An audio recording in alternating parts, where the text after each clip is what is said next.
அணைப்போ அங்கீகாரமோ மனிதர்கள்தான் மனிதர்களுக்கு கொடுக்க முடியும். குறிப்பிட்ட இவர்தான் கொடுக்க வேண்டும், இவர்தான் பெற வேண்டும் என்னும் விதி இங்கில்லை.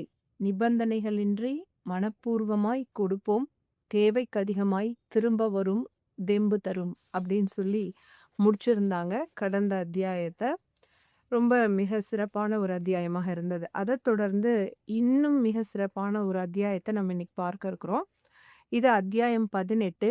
இதனுடைய அணிந்துரை என்னன்னு பார்த்தீங்கன்னா, நம்மை சுற்றியுள்ள உலகத்தின் நகர்வுகளை உற்று நோக்குவதன் மூலம் நம் செயல்களை சுய அலசலுக்கு உட்படுத்தி மனிதத்துடன் வாழ கற்றுத்தரும் கட்டுரைகளின் தொகுப்பு அப்படின்னு சொல்லியிருக்காங்க.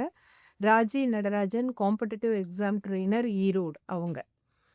இந்த அத்தியாயம் என்னுடைய மனதிற்கு மிக நெருக்கமானதாக, எப்படி அத்தியாயம் 16 பாடப்புத்தகம் போதாதா அப்படிங்கிறத நான் மிகைப்படுத்தி கூறியிருந்தேனோ, மிகைப்படுத்தி மீன்ஸ் பர்டிகுலரைஸ் பண்ணி சொல்லியிருந்தேனோ, மிகைப்படுத்தி கிடையாது, அது ஒரு ஸ்பெசிஃபிக்காக ஒரு வீடியோ நோட் கொடுத்துருந்தேனோ, அதே போலவே மிக சிறப்பானதான ஒரு அத்தியாயம் அப்படின்னு சொல்லக்கூடியதாக இந்த அத்தியாயம் அமைஞ்சிருக்கு.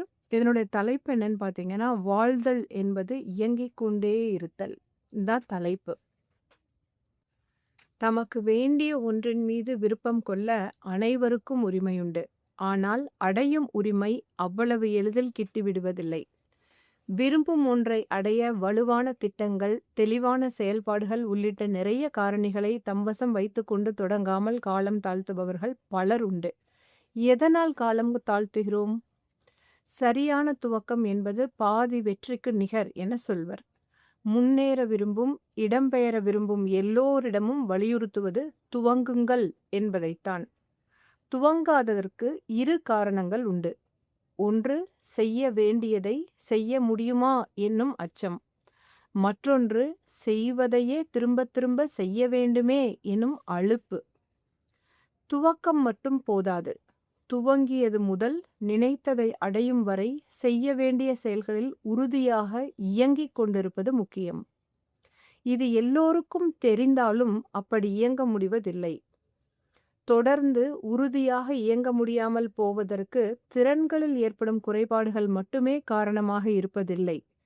செய்யும் ஆர்வத்தில் ஏற்படும் சறுக்கலே அதிலிருந்து நம்மை வெளியேற்றுகிறது.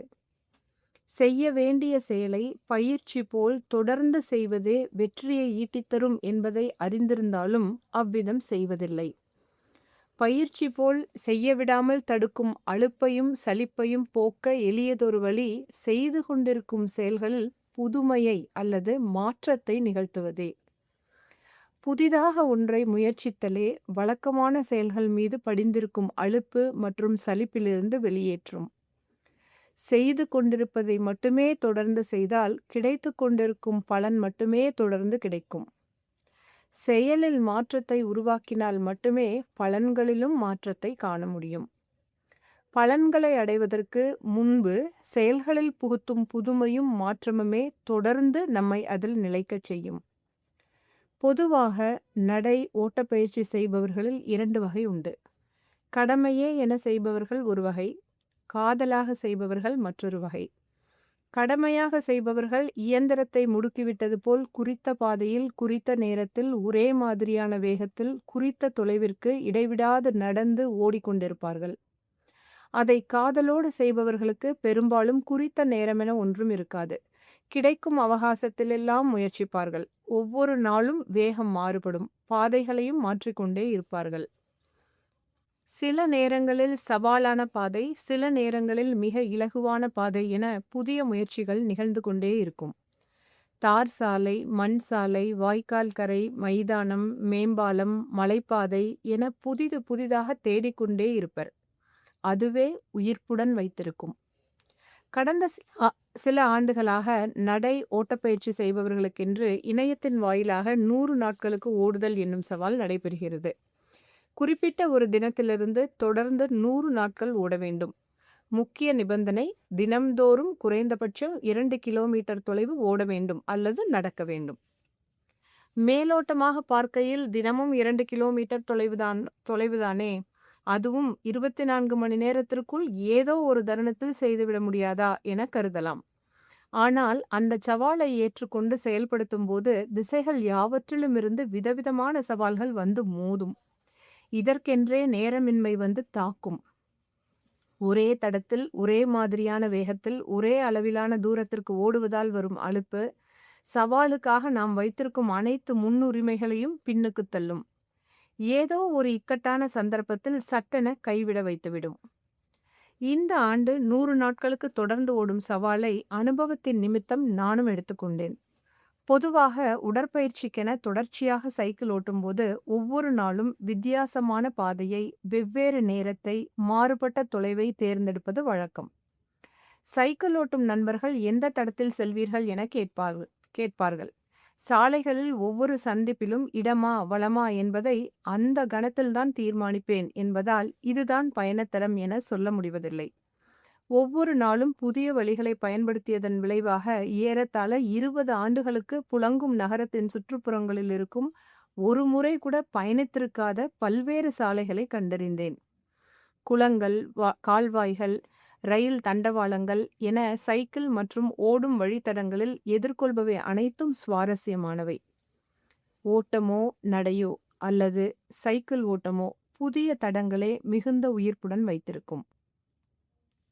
விரும்பியதை அடைவதற்காக ஒரு செயலை இடைவிடாது செய்து கொண்டிருந்தால் அதுவரை செய்து பார்த்திராத முறையில் அதை செய்தல் முக்கியமானது.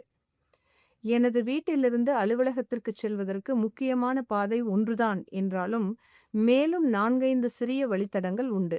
அதனால் 3 நாட்களுக்கு ஒரு முறை நான் பாதையை மாற்றிக்கொள்வேன். சில பாதைகள் சற்று சிரமம் கொடுக்கக்கூடியவைதான். எனினும் அவற்றில் ஏதேனும் ஒரு சுவாரஸ்யம் காத்திருக்கும்.